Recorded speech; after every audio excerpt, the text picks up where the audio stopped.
both in personal and professional finance, some notions of the underpinnings of our monetary system that has advanced forward. We looked a little bit at the historical perspective last time, where we established the concept of bartering, which is really where all of trade and economy and business happens. At the very basis, if you were to peel the onion away, it is that we barter, that we trade something that we have of value for something that we need of value. There were lots of problems associated with bartering. We looked at those last time. Might be good for you to start studying those so you begin to own that. But obviously, I couldn't find what I needed. We all had the same things to trade. There was an unequal tradable value. Certain things I couldn't reduce down to smaller values. There was ways to, unfortunately, inflate value. We'll talk about inflation as we go forward. But so the not only the inability to create equal value, but to properly assess value. There's always been criminality when it comes to economics, and the number one crime in America is burglary and theft. And so more people desire to take something which they do not possess than any other crime. Between theft and then burglary, it is 78% of all crimes are composed within the notion of covetousness. People covet what they don't have, so they will go nefarious ways out of their way to take it from someone else, to have possession.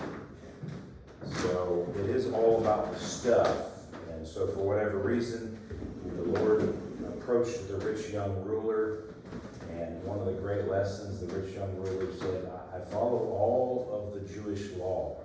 Is there anything I'm missing? The Lord said, yeah, you just need to give up your idolatry for stuff. Give it away, and then you'll have real freedom.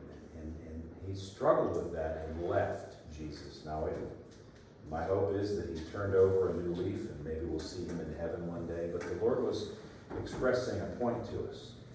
And the point is, you can do a lot of things right in this world, but if you have covetousness in your heart, the love of money, Paul wrote, was the rootedness of all evil. Not that you like it or enjoy it, know how to use it, steward it, all those things are appropriate, but it is making it an idol where it's such a point as it becomes the driver of your life, where it forces you to steal or to withhold, or an inability to generously give to others, as in the rich young ruler's example.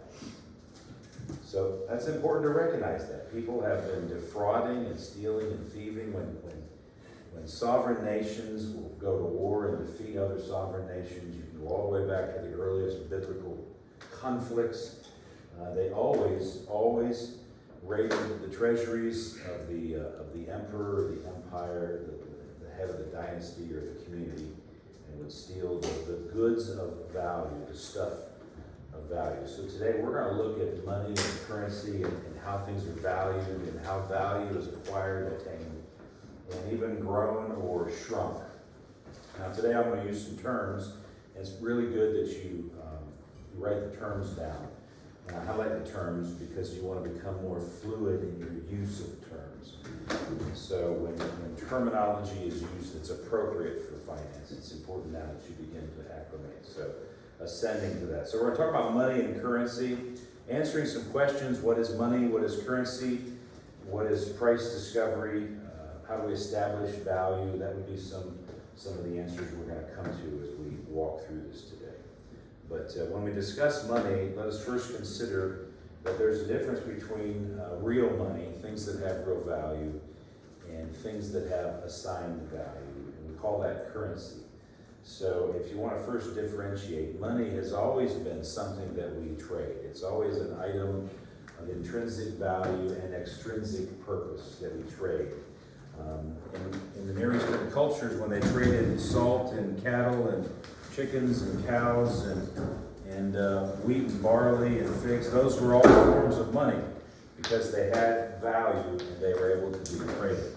So money is not pieces of paper. It's something that has real value. It has a real established value. And there's a wonderful economic term we can tie to that. It's the word utility. So money always has utility. And that word utility means it has some form of a use. I can use it for something. It can be applied in such a way as that it can be used for something.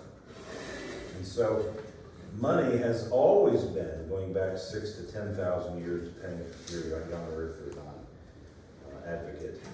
Money has always been the things that they traded in the marketplace, in the different trading venues to be able to acquire those things that they needed. So trading grain, if you have a wheat farm and you harvest the grain and you trade it to somebody to get seeds for your garden, the seeds and the grain are both money. They have the value and utility. Bring them on. Take his phone with him. I'm sure his phone goes back too. So money was always a commodity. It was a piece of something. It had a physical, concrete, tangible value to it, and a tangible, not an abstract, but a tangible quality about it. It was something we grew or something we mined. It was something we captured, like retaining water. We dug a well and found the water. It was something we raised, animals. There was always a tangible, not an abstract characteristic to that. And so as we evolved through the world, we obviously began to refine the things that we bartered. Obviously, the way we refined gold or silver, they would first pull it out of they would pan it out of a river or pull it out of a very shallow mine. They didn't know how to deep mine, obviously, back then. So shallow mines wouldn't be any more than 50 or 80 feet either into a mountain or slightly down because of the dangers, but also the gas pockets. And they could find the veins of gold and pull it out, and eventually they learned how to cure it by boiling it. The temperatures needed for gold and silver are anywhere from 700 or more degrees. And so it's hard to refine it down from the crude metals to get all of the extract out down to a more purified metal. But the Lord actually reflects on that in the biblical scriptures when he talks about your life as being refined by the purifier. It is the things of life that God puts you through that actually allows the stuff to rise at the top, then what's called the dross, and it's scooped out. That's the non-gold properties that are being melted away. So God turns up the heat in your life because he wants to melt away the non-godly properties that are attached to your life so that he can scoop those out and make you more pure and whole and more like him. So when the Lord's working on you, usually there's a lot of heat in your life. And if you cooperate, it's a good thing because you're being refined for him. So we have learned how to refine in processes, advancements in industry and a lot of things, the ability to really kind of refine down our commodities that we barter. Obviously, if you go back to the early Genesis story, there was these two brothers, one was Cain and one was Abel. And they were both supposed to give the Lord an offering. They knew what the offerings were to be. They knew that they were supposed to give God their best. One brother did, one brother didn't. And the brother that didn't got in trouble with God. But they both knew what the best, finest crop was, what the best, finest offering that the Lord expected. And it was communicated to them in such a way that there was no ambiguity. And one failed to do so, and it caused a little bit of consternation, and it caused that brother to end up killing the other brother, unfortunately. Unfortunately, one of the first murder we have recorded in the scriptures, all over angst about an offering. The offerings were commodity. One was food, one was animal. They knew what the best crops were. They knew what the first fruits, the firstborn of the animals. So when we discuss the topic of money, the notion of the word money itself is really built into things that have real value and utility. And it's always going to be a commodity. A commodity has a physical, tangible property characteristic to it. This podium is made of particle board.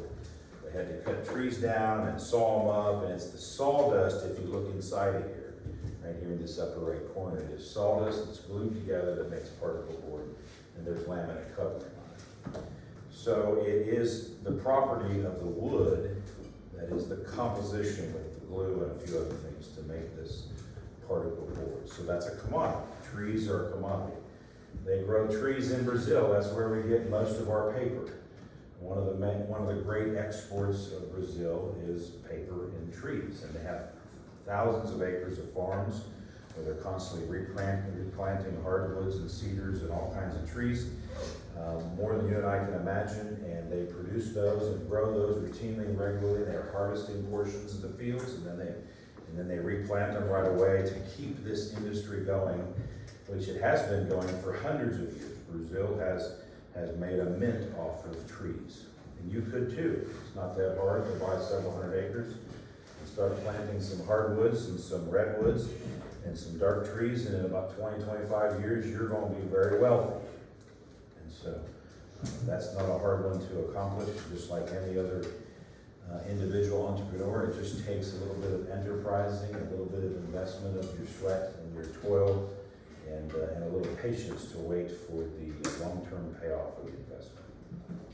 When discussing the topic of money, we also want to realize that the notion that you and I have been raised in to use the paper to our advantage comes under the concept of what's known as currency. We have currency. Currency is paper, can be digits.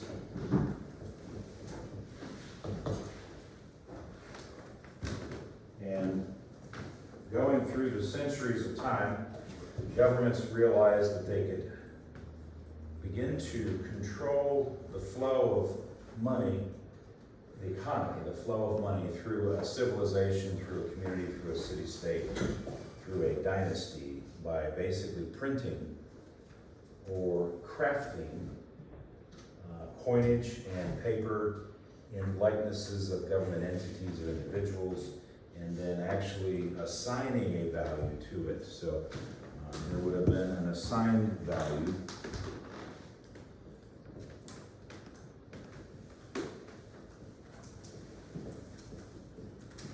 Which the government or the issuing agency therefore says this value of this particular piece is X.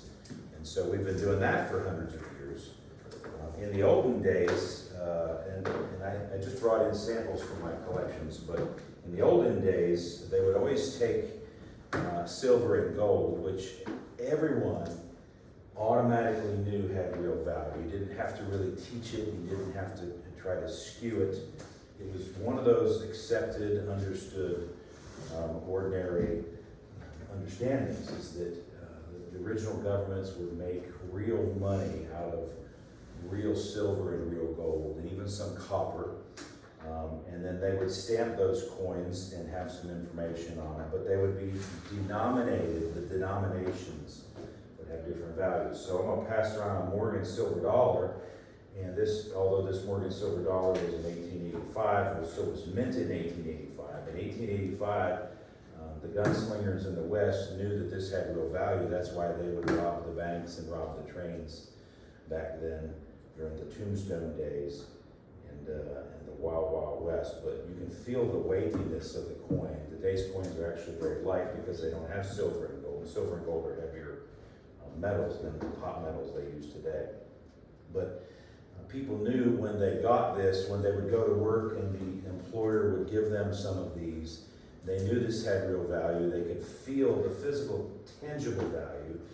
They knew it could be melted down to a metal that had to be mined, and in order to mine it, it took what's known as blood, sweat, and labor to dig it out of the ground and transport it and refine it.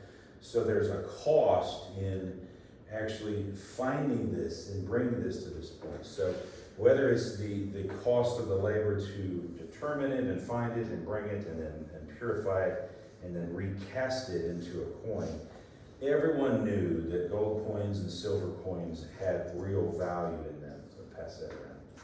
for those that may not have ever seen a real silver dollar, rather than some of the fake ones that are in the marketplace today. We'll go back this way and then through this way, but Josh, if you would end up collecting all these for us, that'd be fun. So, governments initially, in most societies, governments really tried to establish a fair unit and measure of exchange known as an economy amongst people. They would set up marketplaces where we would do bartering, and then they got involved because governments had to buy things, governments had to sell things, governments had to pay government employees. And back in the old days, most of your government's employees was largely the military. So like the Roman Empire, before the Roman Senate got real big, there was a smaller cadre of Roman officials and then a really big military. And you have to pay your military in order to keep them militating for you. So there's this notion that the military requires a significant amount of an investment of the government. So the soldiers aren't going to fight unless you pay them. And yes, we used to give, there's examples where the Romans would have given soldiers salt or seed or, okay, so again, that's the unit of trade, that was money back then. But eventually the Roman Empire, as it began to collect more and more taxes from people and obtained more and more gold, they could then start to formulate in the likeness of the Caesar's coins that were made of gold and silver, and then denominate those with certain numbers, and then be able to pay their soldiers and their professionals, the aristocrats or the Congress, out of that. So you see this engine where there always has to be collections because there's always payouts. So you would have to recognize that the bigger your military, the more demand on the government is to pay the military. The bigger the government entities, the more demand that it'll make of the people. So now if you understand that, the bigger we make our government, the more they will extract money from you to pay the government. You have to understand that. So there are people in society, not just here in the West, but all around the world that are for small government. Because smaller government places less demand on people, and that means people are extracted less money is back. But there are also people who believe in big government. And big government, from a financial perspective, always extracts more money in the forms of taxation and licensure and fines and other ways to do that. So if you like to keep your own money, what did I just tell you, Justin? If you want to keep the money you make, then you're really for big government or small government? Small government, yeah. And if you don't mind, John, working hard 10 hours a day and then giving most of that away to somebody else, then you're really potentially for what? Okay, so we've established a very classical principle. It's really not that hard. Don't be fooled by all the rhetoric. So the Roman government, or the Sumerian government, or the Egyptian government, or the Chinese government, or the Greek government, when they formed militaries, when they began to run ports and import and export goods, again, the more individuals that a government employs, the more the necessity is to provide them money, to provide them compensation. So hence the establishment of taxation. The second thing is, every time you conquer somebody, you just steal all their stuff. So when you run out of money, Kristen, what would governments go do? Catherine? When a government would run out of money, one of their options would be to do what? Raise the tax. Okay, but reflecting on what I just said real quickly. When you run out of money, you tend to go steal somebody else's stuff. So, help me, Connor? Kyle, sorry. So if a government's running a little low on money or they're projecting, they might consider doing what? Invading another country. Let's go to war and take our neighbors' stuff, yeah. What did I tell you was the most prominent crime in this country, Zach?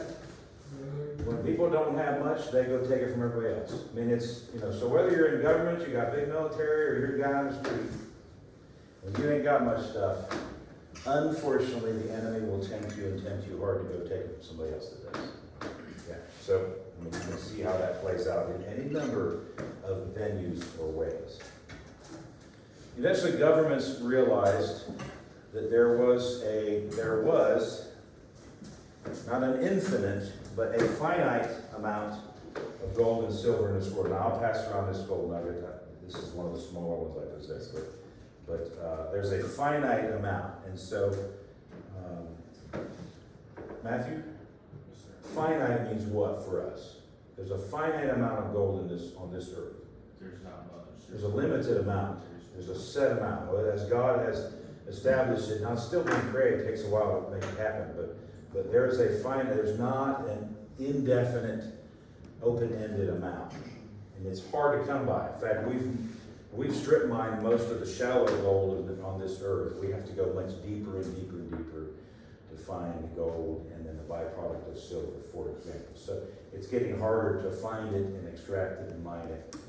There's a lot of gold in Australia. If you own land in Australia, just start digging in your backyard because everybody's got gold in Australia. And one of the prettiest coins I own is the Australian kangaroo. That is the sovereign minted 1 ounce round, and it's a very beautiful design. I should have broke some out of one of my holding areas. I could have brought a gold in, but those are beautiful coins. But because there's a finite amount of gold and silver, because it's harder to go find it and dig it out, and it takes a lot more money, a lot more investment from miners. Back in the ancient of days, the governments were realizing it's, really establishing a monetary system with a unit of measure in gold coins and silver coins was harder because they didn't have a limitless. They didn't have an unlimited amount of gold and silver to pour and mint. So there was a few things those agencies did. I want to explain a few of those things. The first thing they did was obviously they would go to war and they would take it, unfortunately.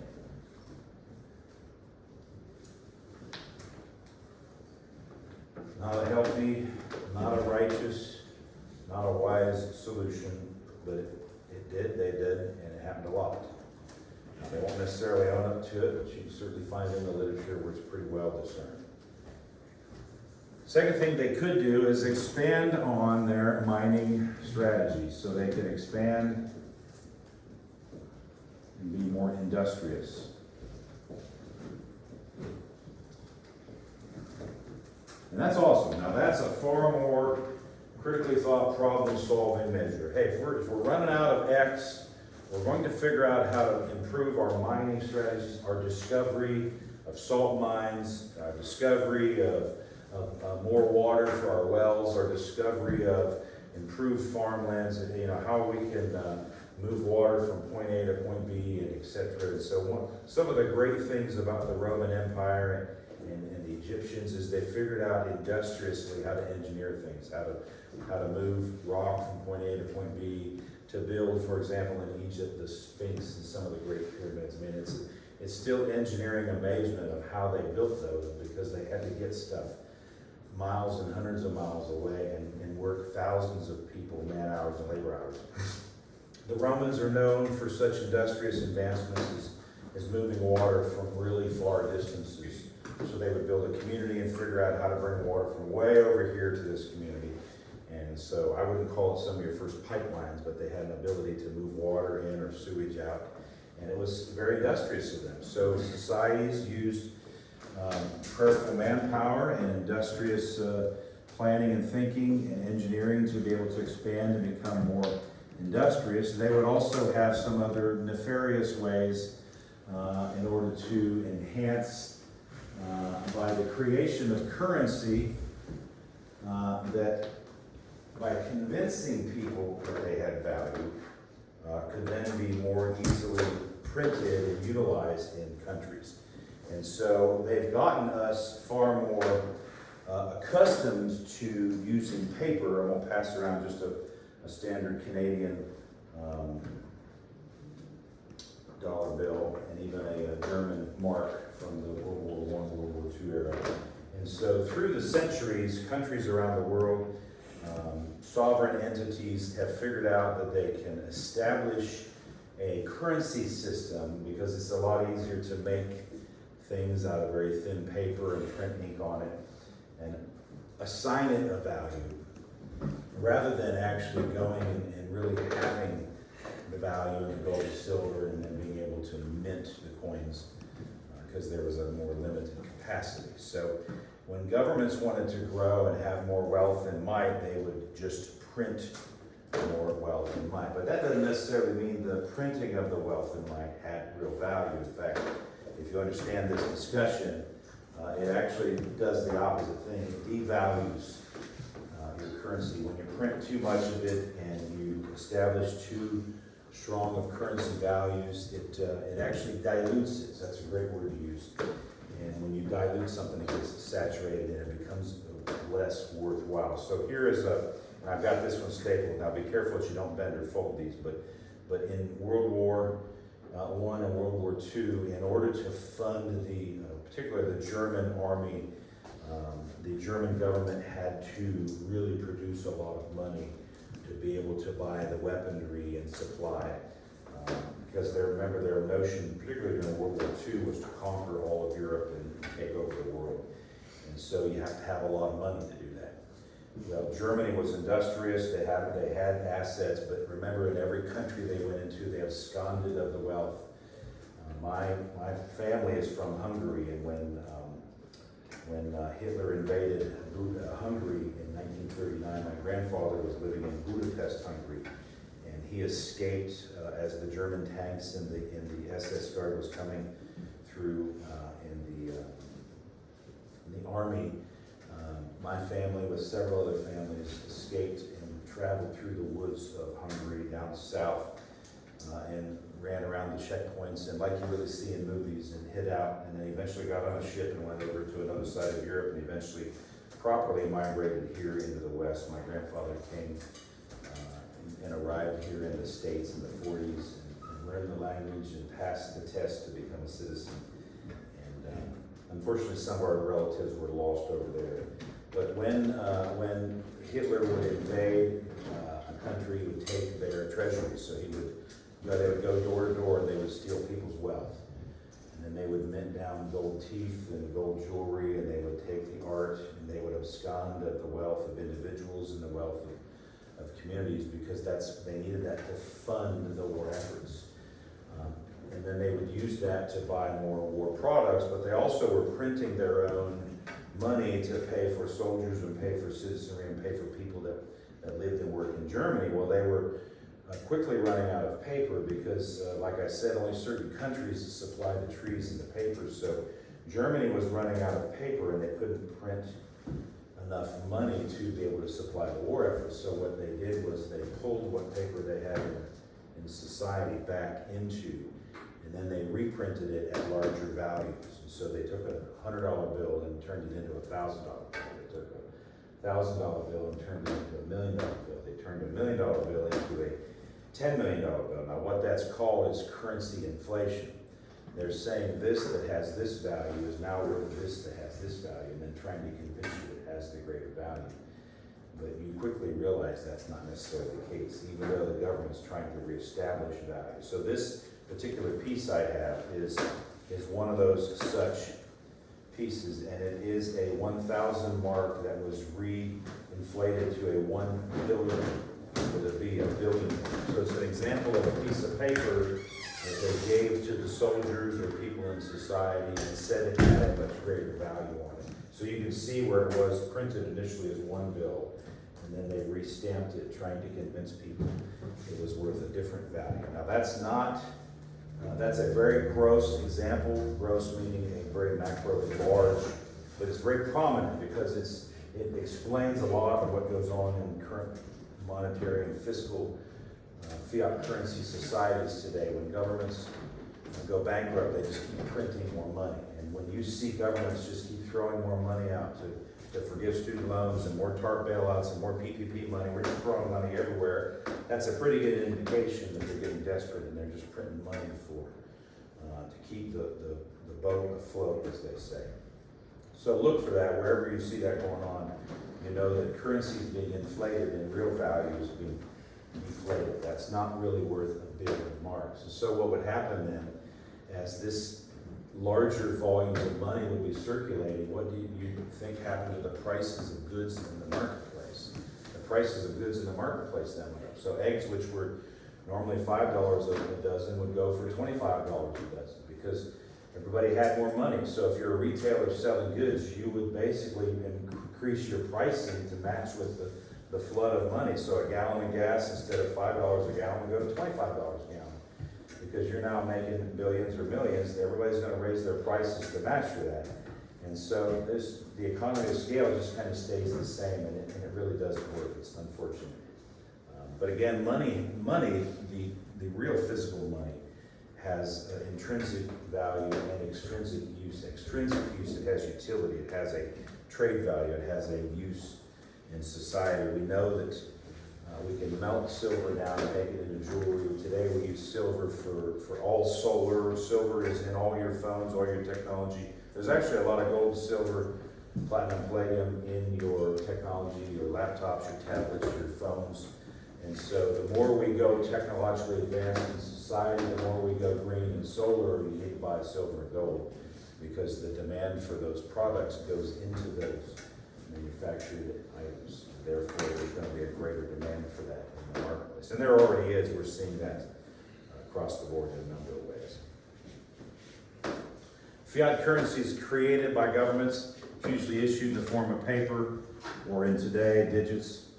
Its value is always assigned. So one of the things we want to reflect on is what establishes value in a monetary system. And the value, what we know as real value today, real value can be found in the utility or use of an item. When I can use salt, and I can buy meat and eat the meat. So where I'm trading cows for chickens or eggs or something like that. Or in the Near Eastern culture, they would trade water and trade grapes for stuff that they needed. So there was real value because both parties needed to use the items. And there was a need to use them in the families and in the businesses and the farms. So real value is always established because one, it has use and it has demand by both parties. But two, then the value is always discovered, what's called price discovery, when the point of transaction occurs or when something is bought and sold. So real value for real money and real commodities is actually established at the point of sale. When something is bought or sold, that price discovery is found, and that's where value can be assigned. So when you buy something in the marketplace, when you go into a store and you pay X amount of money for a shirt or a watch or something, you are telling the retailer that you are willing to pay that price, and therefore the retailers and you have established the price for that at $20 or $30 or $40. So when the transaction occurs, real value is assigned because it's established when someone is willing to pay for something at the point where their value is. Real value can only occur when there is price discovery and we actually do transact or barter or pay for something. And so who contrives real value? Who sets real value is the two people that are bartering. And so rather than having someone assigning value and say, hey, that's worth 5 or that's worth 10 or that's worth 20, the value then is really kind of discovered and established at the point when the transaction occurs. And so in the marketplace, you and I are the ones who discern and decide real value. Now there's lots of other instruments that have value.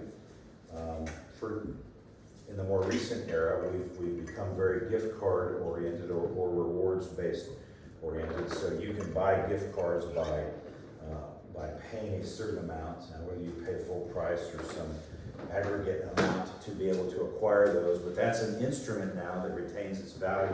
Just be aware that gift cards lose their value. Some of the retailers in the marketplace have a built-in algorithm. If you hold on to that card too long, it slowly starts to lose its value. I've actually cashed in gift cards that were less than the printed value on them. I'll tell you one example is Walmart has that built in. And so if you hold their gift cards too long, they slowly start losing value, and there's no way to recoup that. Governments also try to raise money by establishing bond-based sales. And so these are double E bonds. I won't pass these around, but the United States Treasury, who is the bank for the government, sells bonds. They sell I-bonds, they sell T-bills, they sell all kinds of bills. And for years, my parents would buy me double E bonds, and I buy them for my kids, and I buy them for my wife and I as an investment. And they actually generate a 10% return on investment on a regular basis. But keep in mind that At the point of establishment, when I paid, let's say, $50 for this one here, I established the value that it was $50. I could turn around the next day and cash it back in for $50 minus a processing fee, or I can wait 10 years at 10% remuneration, and in 10 years it would be worth $100. So double E bonds always doubled in value, which is a 10% return on investment every year, which is a pretty good return. If you can get about 1% a month on average, that's what most investors look for. So in a 12-month year, 12% is really good. So a 10% return on investment is not bad. But the established value, which by the way, that's a form of currency. That is a printed piece of paper. If the government goes broke and bankrupt, all of those that I possess go broke and bankrupt. So even though I have pieces of paper that are stamped by the government, that doesn't mean they have any value to me. A really classic example of that is this next one I'll pass around. And here in America, we went to war on several occasions, but during the 1860s, we had what was called the Civil War. And the Civil War was the North versus the South, and the South created and printed their own currency, again, to pay the soldiers. So if you've never seen real Confederate currency, I'll pass around a $5 Confederate bill, and that's a really nice one. With collectible value, but Confederate currency was what paid the soldiers to fight. And they had several agencies. They had their own kind of central banks printing those up and distributing those through and to the war effort. So that empowered soldiers and men and others to go to war and fight. And they would be paid periodically. And unfortunately, what happened is the point I just made a few minutes ago. Once the war was over and the Confederate soldiers came back to the South off of the battlefields, they had a big pocket full of Confederate paper. Unfortunately, the Confederacy lost the war, and the paper then went worthless. It became worth zero. So if you'd fought in the war for a couple of years, and you came back with a big wad of cash, it was worth nothing. And they gave them a couple of days, only a couple of days, to trade it in for northern currency at like 10 cents on the dollar or some ridiculously low amount, but that's what the northern government could afford, no more than that. And whatever happened to the Confederate gold, well, they make the Discovery Channel shows about it, so we still don't know. Somebody absconded with it, and it's probably long gone. But the Confederate dollars, which had real value, one day lost all its value another day. And when you possess a lot of paper, and that's all you possess, a fiat currency that's backed by a government that has an assigned value, you very well could lose that value, and that's what happened in that instance with the Confederate currency. So assigned values generally come at the bequest of a government agency or sovereign entity. And when that entity or that agency goes out of business, their printed paper, such as the Confederate dollar, becomes worthless. Now that's actually a pretty sad story. Tens of thousands or more of individuals that were carrying Confederate currency lost all their value when they lost the war and they came back home. Now just imagine if you were injured during the war and you were in one of the war hospitals. You eventually got out of the hospital maybe 3 to 6 months after the war, and you had to roll that paper, and you showed up, and nobody would honor the value of the paper. Unfortunately, suicide rate amongst soldiers of the Confederacy was high, and that was one of the driving factors, as unfortunate as it is. And we got to be careful of covetousness. Can the paper you carry go to zero? Absolutely. I made a trip down to Brazil. I was doing international business for years, and I did some business in Brazil. At the time, they were using one currency. I didn't go back down there for about 15 years later. The switch from the cruzarios over to the real, and the cruzarios became worthless. And so there was a point in time where I brought home some Brazilian cruzarios, and I went back down 15 years later to do some more business when I was in Venezuela. And then went, the try to cash it in. And of course, I don't keep up with Brazilian politics and Brazilian stuff, so I probably only had $40 or $50 for it. But when I cashed it back in, they told me it was worthless because the government switched the currency about 10 years earlier. Again, when you live in one part of the world and you're not keeping up with what's going on in the other world, it didn't matter. So I had found out in an unfortunate way that the $40 or $50 of cruzarios that I possessed were worthless, relic pieces of paper. And that happens all the time. Governments will routinely switch their currencies from one to another, and it's a great way to get out of bankruptcy and to reinflate one and then settle accounts. Unfortunately, it's always at the expense of individuals. So whether it's Confederate currency or Brazilian real. By the way, when Germany lost the war, what do you think happened to the German mark? It tanked. It went to zero. And they had to rebuild the German economy. And of course, we had treaties. And we then, as we blew up Europe, then we went back over and funded and rebuilt Europe. So, by the way, at the expense of the public. So it's always the people that the government uses to do their deeds for them. You've got to be very conscious of that. There's lots of things that are money still today in this world. Obviously, ancient gold coins or silver that has real monetary value and collectible value. I used to do collectibles, and I'll just pass a couple around, but I wouldn't recommend too many collectibles because it's an expensive hobby, but collectibles are rare coins or rare commodities, and usually they need to be graded. So these two coins that are going on, let me have one of them. The grading agencies, whether it's grading baseball cards or grading artwork or grading things, but most collectibles have grading agencies. And if you can get things graded, so this is an assigned grade by a certified grading agency, then it allows you to really establish value easier when you have basically an appraisal. So when you list a house on the market, you get an appraiser to appraise it, you look at the comparables, you look at the property tax values, and that's what the tax assessor said that. And you have a pretty good idea what your house is worth, and then you set an asking price from that. If I was to sell these collectibles, these graded coins online, I know what they're generally going to go for because I can look at the values based on the assigned appraisal. So in this case, these items that are collectibles, they do have use, and the value is established by an appraisal.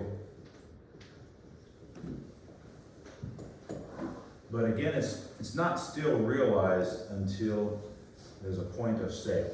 So even though someone says that Indian head penny is worth about $400 and that nickel going around is worth about $25 or $30, even though I can look online and see how many of those are selling on eBay, and I can track comparables, it really is not worth anything to anybody unless they pay me for it. So as unfortunate as that sounds, the ability to establish value never occurs until there's price discovery at a point of transaction. So I can own lots of artwork, which my wife and I have a couple pieces, and we can have it appraised, and you think it has value, then you have it insured because it has value. The truth is the value is never realized until we sell it. The value of the house is never realized until we sell it. I have rental properties, so the value of the rental property is never realized until we sell it. Now the government will tax you based on the appraised values, and then your insurance agent will bill you based on the insured value, based on the appraised value.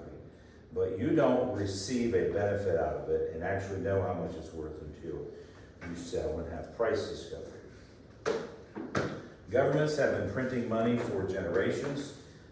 Even local governments got into the business of printing money. And so before the United States government established a definitive monetary system, we had local banks printing pieces of paper. So the Bank of Washington, I'll send around a real nice $5 bill, or the Bank of Summit County in Summit County, Ohio. This is a 5-cent bill. So before they were using pennies and nickels and dimes, they were printing those denominations in paper. And again, all of these pieces that I pass around now, they're worthless because these entities went out of business or something obscured their value. So when the United States federal government began to establish a more federal monetary system, it put all of these minor entities out of business. And so local banks that would issue paper, you would put your investment on deposit, your income from your employer, you would cash in your gold or your silver, whatever it is, and they would issue you paper, and then your local community would basically, as an economy of scale, utilize that paper in the local economy as a barterable, acceptable barterable fiat currency.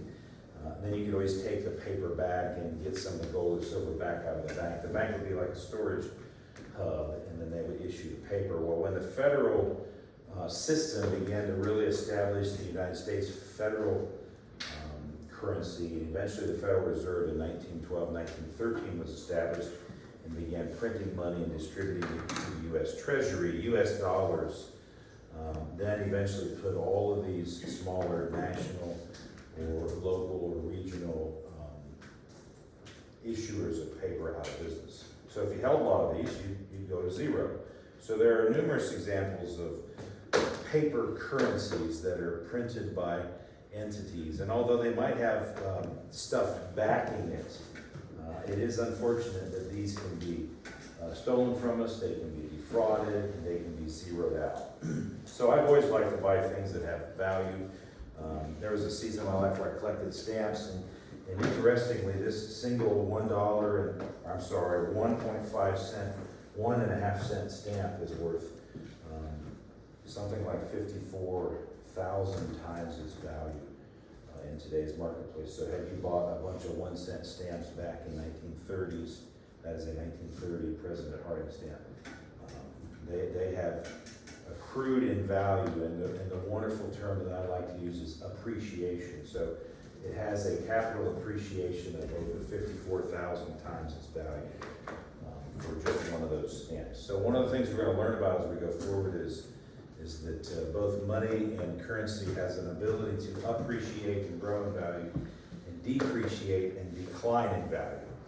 And so it's always our best interest as business owners and board managers to make things grow in value, to figure out how you can create capital appreciation and avoid capital depreciation.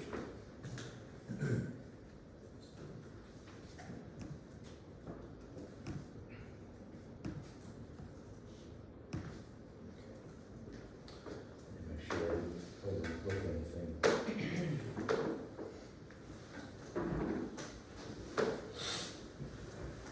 I think it's important you know the difference between money and currency. Money has utility. Money can be grown, can be raised, can be mined, can be found, can be produced. So there's a real labor aspect that goes into the establishment of money. It's laborious to develop and have money. Whether you're raising cattle or mining copper, or you're digging for healthy wells, and then you're producing energy from turbine usage. Those would be examples of a laborious activity where we produce something of value to be used in society. And that utility, that utilization, therefore, gives it a monetary value. It is always governments who are desperate to try to expand and expound on what they do. So they've all gotten in the habit of printing more fiat currency, which is paper and issuing digits, and then they assign the value. They stick the number on there that says 5 and 10 and 20 and 50 and 100. And so this is a Russian note. It's got a wonderful watermark. They used to be far more creative in their issuance of paper, and I even love the size and capacity here. It's a 1910 100. I don't think it was ruble back then. I'm not sure what they used back then, but it's a beautiful note. Again, it's worth nothing today other than it has collector's value. So it had a sense of assigned value when it was printed in 1910 and circulated in their community. And people would use it to basically exist by. But printed paper in and of itself doesn't really appreciate in value. It's not like you can take a $100 bill and grow it into a $200 bill. It just doesn't happen. But yet, due to cost inflation in the marketplace, a $100 bill can actually be worth less if the cost of living goes up. And we've been seeing that for really about a generation now, since the 1970s. The cost of our living on this earth, there's a wonderful example. I'll show it to you when we get a little bit further in the class. But basically, the classic example is if I gave you a $20 bill in 1974 You could fill up an entire grocery cart full of groceries. And when I say fill it up, it means it's overflowing. And take that same $20 bill in the 1990s and then like 2019 or 2020, you can see the reduction in what you can buy with a $20 bill at a grocery store. Now the difference is not in the $20 bill, the difference is in the cost of the price of goods, and that's called inflation. So as things get more costlier in society, therefore the dollars that you have actually become worth less. Their utility, their ability to be used is diminished. So it is then therefore our need to always demand more dollars for survival, more dollars to operate in society. And so it's a vicious cycle where I have to become more demanding as a laborer because the cost of things around me are going up.